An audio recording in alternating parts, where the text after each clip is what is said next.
Hello everyone, dear students, हम पढ़ रहे हैं सेकंड यूनिट जिसका नाम है करंट इलेक्ट्रिसिटी।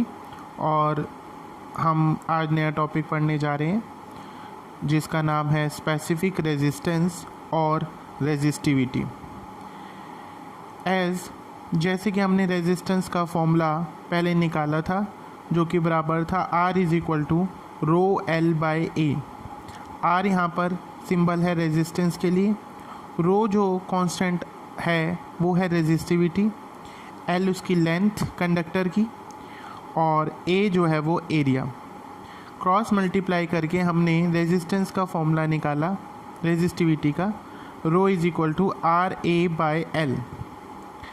हेयर रो जो सिंबल है, इस पी जैसे दिखने वाले सिंबल को हम क्या बोलते हैं, रो, आर एच ओ, रो इसका सिंबल है, ये रेजिस्टिविटी होती है। अब हम इसको डिफ़ाइन करेंगे। जैसे वो कह रहा है कि if A is equal to 1 metre square, A 1 metre square होने का मतलब एरिया जो है वो यदि 1 मीटर स्क्वायर हो, area of cross section wire का कंडक्टर का जिसका भी एरिया ऑफ क्रॉस सेक्शन कितना हो, 1 मीटर स्क्वायर हो, और लेंथ जो हो उसकी कंडक्टर की वो 1 मीटर जितनी हो, देन अगर हम A और L दोनों 1 पुट कर दें तो इस फॉर्मूले में A और L दोनों 1 पुट कर दें तो R इज़ इक्वल टू रो हो जाएगा। इसका मतलब अब हम इसे डिफ़ाइन कर पाएंगे। Thus resistivity of a material is defined as the resistance offered by unit cube of that material. यानी ये क्या कह रहा है कि रेजिस्टिविटी को कैसे डिफ़ाइन किया, ये उतनी रेजिस्टेंस होगी अगर यूनिट क्यूब किसी मटेरियल की कितना रेजिस्टेंस उसका होता है। जैसे एरिया 1 मीटर स्क्वायर ले लिया, लेंथ भी 1, तो 3 डायमेंशन होगी, 2 एरिया में 1 लेंथ में, तो वॉल्यूम बन गया। और वॉल्यूम कितना ले लिया, 1 मीटर क्यूब आएगा, अगर एरिया इंटू लेंथ करूँ तो क्यूब बन जाएगा 1 मीटर क्यूब। तो ये कह रहे हैं 1 मीटर क्यूब, अगर जैसे मान लो कॉपर की वायर है तो अगर हम कॉपर की वायर का मटेरियल का 1 मीटर क्यूब ले लें, यानी ऐसी क्यूब लें जिसकी 1 मीटर लंबाई, 1 मीटर चौड़ाई, 1 मीटर ऊंचाई हो, तो उसकी दोनों फेसिस क्रॉस सेक्शन एरिया के बीच में जो रेजिस्टेंस चार्ज कैरियर एक फेस से दूसरे फेस पर जाने में महसूस करेगा, फील करेगा, या यूँ कल एक्सपीरियंस करेगा, वो रेजिस्टेंस उसकी कितनी कहलाएगी, रेजिस्टिविटी। ये इसकी यूनिट जो होती है, ऐसा यूनिट ऑफ रेजिस्टिविटी वो ओम मीटर होती है। इसकी डायमेंशंस ML3 T-3 A-2 होती है।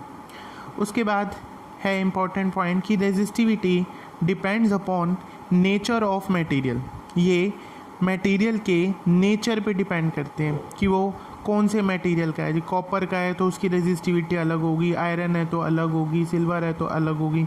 डिपेंड करता है क्यों उस मटेरियल पे डिपेंड करता है, क्योंकि उस मटेरियल के अंदर उसकी स्ट्रक्चर कैसा है, उसका कॉन्फ़िगरेशन अंदर किस तरीके की है, किस तरह की पैकिंग हो रखी है मटेरियल के अंदर, तो उस सब से डिपेंड करता है कि कोलिजन कितने होंगे। चार्ज कैरियर अगर एक तरफ से दूसरी तरफ मूव करता है तो उस हिसाब से, यानी कि रेजिस्टिविटी जो है नेचर ऑफ द मटेरियल पे डिपेंड करती है। And also on the temperature of the conductor, और ये टेम्परेचर ऑफ द कंडक्टर पे भी डिपेंड करती है।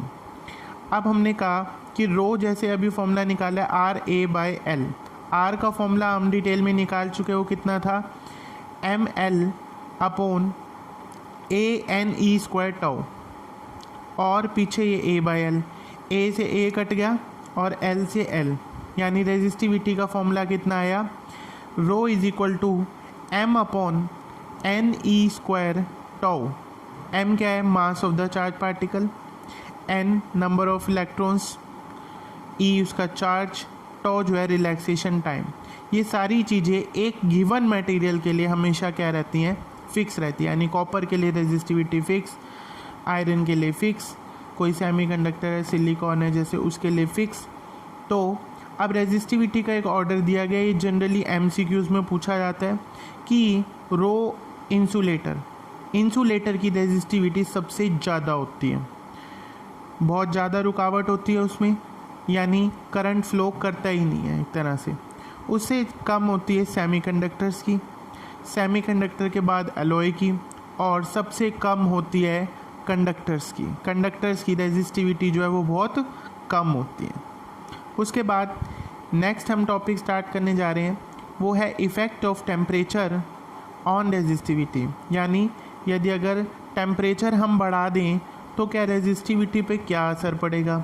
पहले हमने इसके अंदर फॉर्मूला लिखना है as rho is equal to M upon N E square tau. ये अभी हमने बॉक्स में भी लिखा हुआ है, यही डिराइव किया है।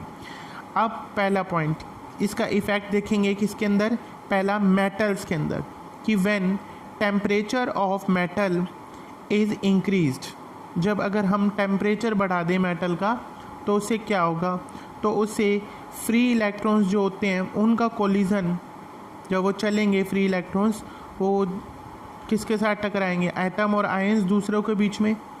जब मटेरियल में सिर्फ इलेक्ट्रॉन इलेक्ट्रॉन चलेंगे, बाकी सारा मटेरियल तो रुका हुआ है, फिक्स है, वो उनके साथ टकराते हैं मूवमेंट के दौरान, कोलिजन होता है, उसको हम क्या कहते हैं, रेजिस्टेंस। पर जैसे ही हम टेम्परेचर बढ़ाएंगे रिलैक्सेशन टाइम जो है वो डिक्रीज़ हो जाएगा, and hence the resistivity of conductor increases, और कुल मिला के रेजिस्टिविटी जो है कंडक्टर्स की वो क्या हो जाएगी, इंक्रीज़ हो जाएगी। और उसका फॉर्मूला रहेगा rho is equal to rho naught 1 plus alpha R और ब्रैकेट में टी माइनस टी नॉट। यहाँ पे रो नोट क्या है, ओरिजिनल रेजिस्टिविटी, कब, जब टेम्परेचर 0 था। अल्फ़ा क्या चीज़ है, coefficient of resistivity, temperature coefficient, यानी टेम्परेचर के साथ किसी मटेरियल का कितनी रेजिस्टिविटी, कितनी रेजिस्टेंस चेंज होती है वो। टी और टी नॉट क्या है, टेम्परेचर है, पहले कितना था बाद में कितना बढ़ाया, ये चीज़। अल्फ़ा आर जो है वो कंडक्टर्स के लिए पॉजिटिव है, यानी अगर हम टेम्परेचर बढ़ाते हैं तो अल्फ़ा आर यानी temperature coefficient of resistivity increase हो जाता है। जैसे इसमें एग्जांपल दिया है कि variation of resistivity with temperature is shown, जैसे ये कॉपर के लिए, कॉपर के लिए ये कैसे है, देखो ये कर्व बना हुआ है ना, और इसी तरीके से नीचे एलॉयज़ के लिए दे रखा है, मैग्नीनियम जैसे एलॉय होता है, कॉन्स्टेंटन होता है, निक्रोम होता है, नाइक्रोम भी बोलते हैं इसे। सेमीकंडक्टर्स के लिए ये ऐसे डिक्रीज़ करता है टेम्परेचर के साथ साथ, एलॉय के लिए इंक्रीज़ करता है, कॉपर के लिए भी इंक्रीज़ करता है, फिर कभी शार्प राइज कर जाता है, इस तरीके से। अब हम ये कर रहे हैं सेमीकंडक्टर की बात। In semiconductor like germanium, silicon, when temperature increases then no number density of free electron increases. जैसे ही वो कहते हैं सेमीकंडक्टर टेम्परेचर बढ़ने पर सिलिकॉन है, जर्मेनियम है, इन सब के अंदर फ्री इलेक्ट्रॉन्स बढ़ जाते हैं। क्यों बढ़ जाते हैं, जैसे ही हम टेम्परेचर बढ़ाते हैं कुछ कोवलेंट बॉन्ड टूटते हैं, और जब कोवलेंट बॉन्ड टूटते हैं तो एक बॉन्ड के टूटने से 2 इलेक्ट्रॉन्स रिलीज़ होते हैं, वो इस तरीके से इलेक्ट्रॉन्स की संख्या बढ़ जाती है। बट टॉ डिक्रीजेस, और इलेक्ट्रॉन्स बढ़ जाते हैं जिसकी वजह से वो एटम आयंस फ्री हो जाते हैं, वो मूव करने लगते हैं और उनकी टक्कर ज़्यादा होती है, यानी कोलिजन ज़्यादा होती है, ज़्यादा टकराते हैं। Hence resistivity decreases with temperature, और कुल मिला के रेजिस्टिविटी जो है वो टेम्परेचर के साथ क्या हो जाती है, घट जाती है। उसके बाद है third factor for insulators. Insulators के लिए क्या होता है, the resistivity of insulators increase exponentially. Exponentially मतलब ई की पावर में, ई की पावर ई जो होता है एक्सपोनेंट, उसकी वैल्यू तो 2.714, वो उसकी रेज टू दी पावर जाता है विद डिक्रीज इन टेम्परेचर, यानी टेम्परेचर घटा दे तो एकदम बहुत ज़्यादा तीव्रता से क्या बढ़ेगी, इंसुलेटर्स की रेजिस्टिविटी बढ़ जाती है, और it becomes infinite at absolute 0 kelvin. और ये एब्सोल्यूट 0 केल्विन पे, 0 केल्विन क्या है, टेम्परेचर, इतने टेम्परेचर पे ये इनफाइनाइट हो जाती है। इनफाइनाइट होने का मतलब इतनी ज़्यादा रेजिस्टेंस हो जाती है कि वो उसमें से कोई भी फ्री इलेक्ट्रॉन्स एक जगह से दूसरी जगह पर नहीं जाता, और कुल मिला के हम ये कहते हैं कि जो मटेरियल है वो इंसुलेटर है, ये कंडक्ट नहीं करता है।